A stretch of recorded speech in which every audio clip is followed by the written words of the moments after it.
Hello students, welcome you all in Bishop Academy online classes. Students, today in this video we will study about breathing and exchange of gases, which is chapter continue, and the topic is today's topic is respiratory volume and capacity. Respiratory volume and capacity of lungs. Lungs की respiratory volume क्या है और lungs की capacity क्या है, इसके बारे में हम स्टडी करेंगे। ठीक है कि इंस्पायरेशन के समय में हमारे बॉडी के अंदर कितना एयर एंट्री कर रहा है, इस एक्सपायरेशन के समय में कितने एंट्री कर रही है। हम प्रीवियस वीडियो में ऑलरेडी इस चीज़ को पढ़ चुके हैं कि इंस्पायरेशन और एक्सपायरेशन है क्या। इंस्पायरेशन में हम पढ़े हैं कि इंस्पायरेशन के प्रोसेस में क्या है, इंस्पायरेशन में एयर एंट्री करता है हमारे लंग्स के अंदर और एक्सपायरेशन में क्या है, एयर जो है बाहर होता है।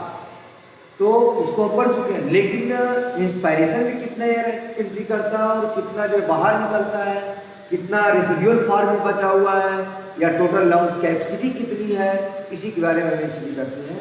और इस पूरे को जिस इंस्ट्रूमेंट के थ्रू मेजर किया जाता है कि कितना एयर एंट्री किया, कितना बाहर गया, उसको कहते हैं स्पायरोमीटर।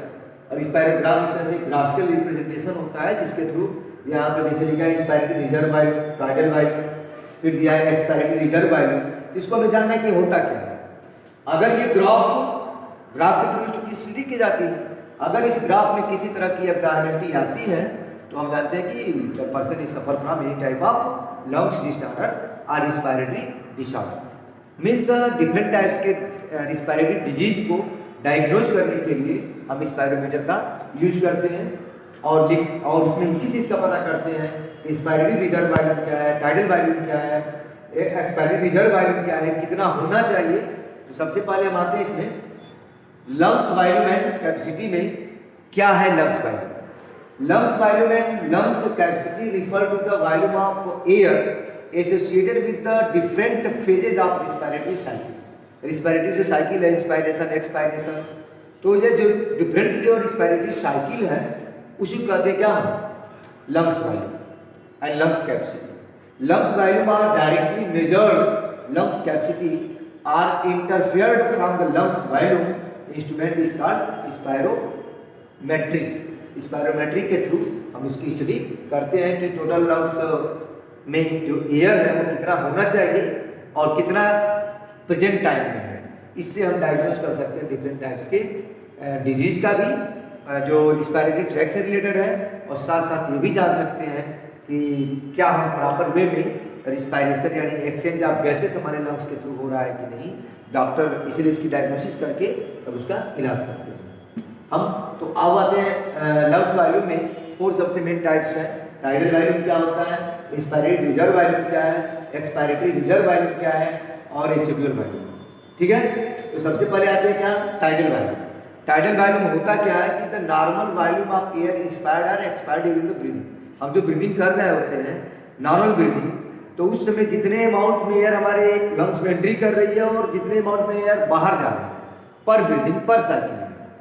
ठीक है, तो वो उसको कहते हैं हम क्या, टाइडल वॉल्यूम, सारे हम कहते हैं टीवी, और वो होता है लगभग कितना 500 ml। यानी 5 टाइडल वॉल्यूम कितना होना चाहिए, 500 ml होना चाहिए नॉर्मल पर्सन का। अब आता है इंस्पायरेटरी रिजर्व वॉल्यूम। रिजर्व आगे बढ़ रहा है तो extra volume of air inhaled after tidal volume of the maximum inspiration before inspiratory sport. जब इंस्पायरेशन के समय में जितना मैक्सिमम लेते हैं उसके बाद जो बच जाता है वो होता है क्या, inspiratory reserve volume.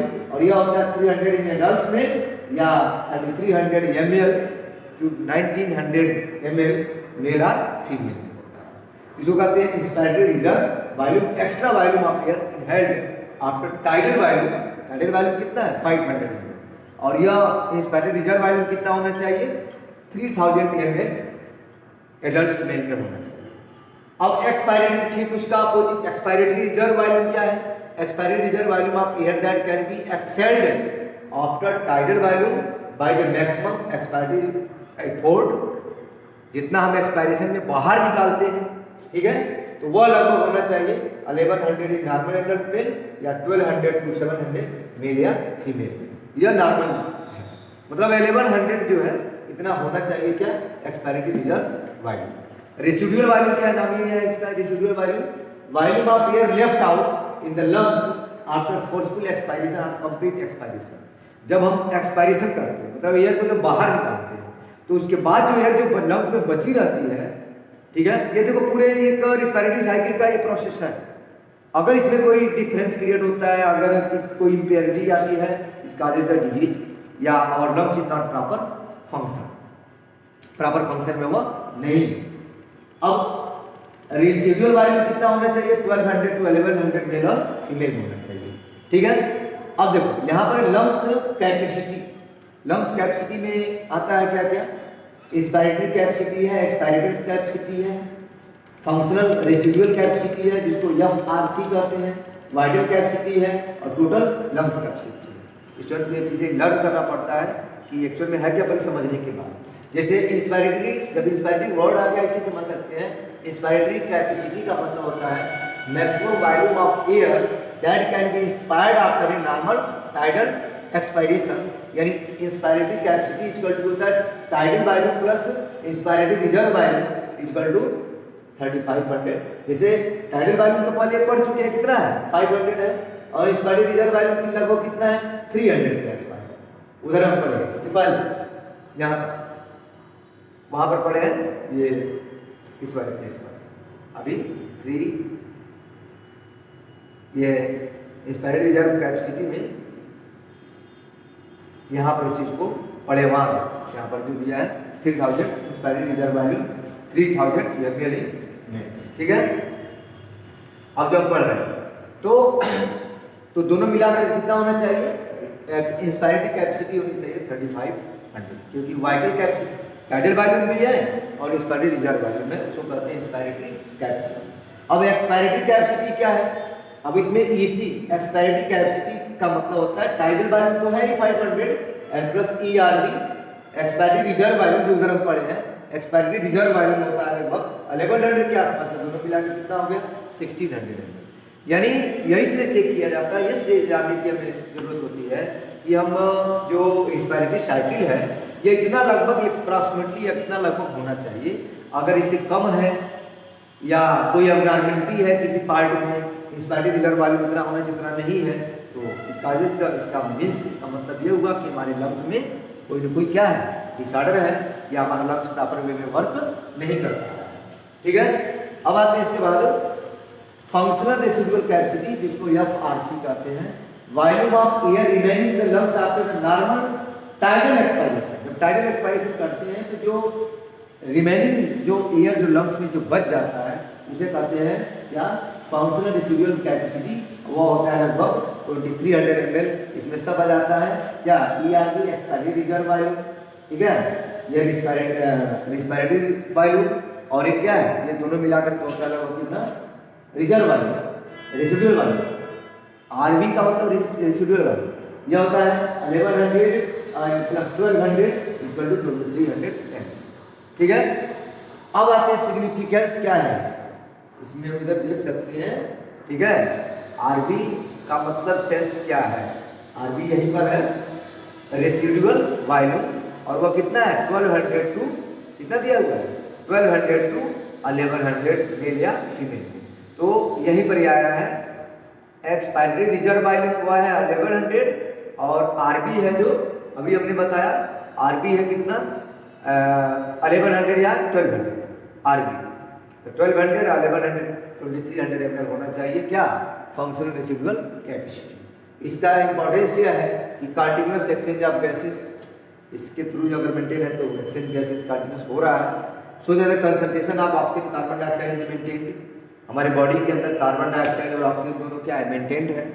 Breathe holding is made possible, हम ब्रीदिंग को होल्ड किए हुए हैं जहाँ तक कर सकते हैं। Dilution of the toxic inhaled gases, जो जब ये प्रॉपर वे में रहता है तो जितने भी टॉक्सिक गैसेस आते हैं वो डाइल्यूट होता रहता है।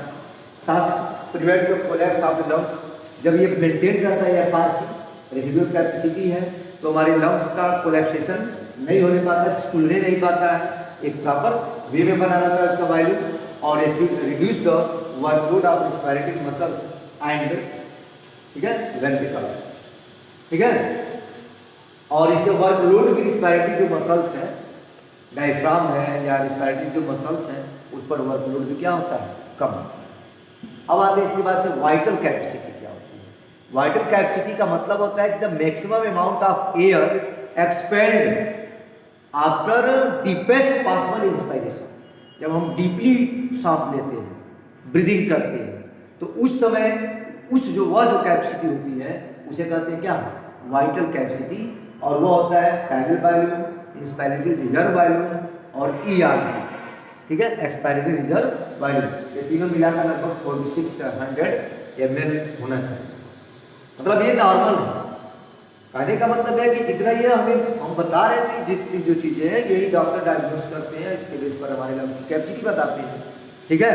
और उसे डिसाइड करते हैं कि इंस्पायरेशन और एक्सपायरेशन अगर हो रहा है तो नॉर्मल वे में है कि एब्नॉर्मल वे में, ठीक है।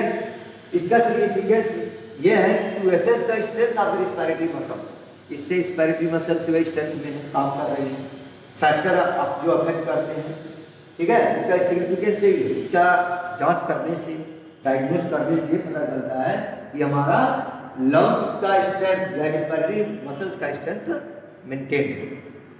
फैक्टर जो अफेक्ट करते हैं जो वाइटल कैपेसिटी को, वह एज है। जैसे जैसे एज बढ़ता है यह वाइटल कैपेसिटी लंग्स क्या होती जाती है, घटती जाती है। सेक्स पर भी डिपेंड करता है, मेल या फीमेल का।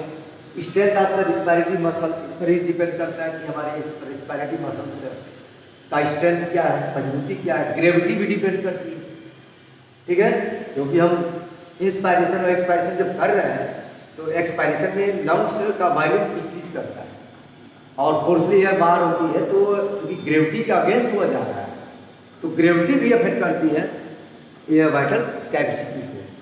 प्रेगनेंसी है, प्रेगनेंसी के केस में भी वह क्या, क्योंकि एक्स्ट्रा लोड पड़ता है उस फीमेल्स की बॉडी के ऊपर, तो उस केस में भी यह डिस्टर्ब होता है वाइटल कैपेसिटी। और एसएसटीज है या पल्मोनरी डिजीज है, डिजीज के भी केस में यह क्या है, यह अफेक्टेड होता है, ठीक है। अब है सबसे जो लास्ट है वह है टोटल लंग्स कैपेसिटी कितनी होती है, पूरे लंग्स की कैपेसिटी कितनी है। तो और है क्या है, the volume of air present in lungs after the maximum inspiration. Maximum जितना हम इंस्पायरेशन कर सकते हैं और उसके बाद से जो एयर जो प्रेजेंट होती है जो लंग्स में, वही होता है टोटल लंग्स कैपेसिटी, जो कहते हैं TLC, टोटल लंग्स कैपेसिटी या vital capacity, residual capacity volume, ये दोनों मिला करके 4600 प्लस ये 1200 लगभग 5800 ml होता है क्या, टोटल लंग्स कैपेसिटी एक नॉर्मल हेल्दी पर्सन का। तो ये हम पढ़े कि रिस्पायरेटरी वॉल्यूम जो क्या है लंग्स का, ठीक है, और सब डिफरेंट की रिस्पायरेटरी रिजर्व वॉल्यूम क्या है, टाइडल वॉल्यूम क्या है, एक्सपायरेटरी रिजर्व वॉल्यूम क्या है, ठीक है, फंक्शनल लंग्स कैपेसिटी क्या है। तो इसके थ्रू हम ये पता करते हैं कि इंस्पायरेशन और एक्सपायरेशन का प्रोसेस जो हमारा कंटिन्यू है, प्रीवियस वीडियो में पढ़े हैं कि हाउ द इंस्पायरेशन और एक्सपायरेशन टेक्स प्लेस, क्या क्या होता है हमारे लंग्स में, क्या क्या चेंजिंग होता है। और फिर उसके बाद ये टॉपिक आया कि आखिरकार जब इंस्पायरेशन एक्सपायरेशन हो रहा है तो हमारे लंग्स की कैपेसिटी क्या है, ठीक है, टाइडल वॉल्यूम क्या है, रिजर्व वॉल्यूम क्या है, इंस्पायरेटरी रिजर्व वॉल्यूम क्या है, ठीक है। इस बेस पर में डिसाइड करते हैं कि हम हमारा जो ब्रीदिंग प्रोसेस है वो नॉर्मल वे में है कि नहीं। Okay students, thanks. If you have any doubts you can contact me on Google classroom. Okay, thanks.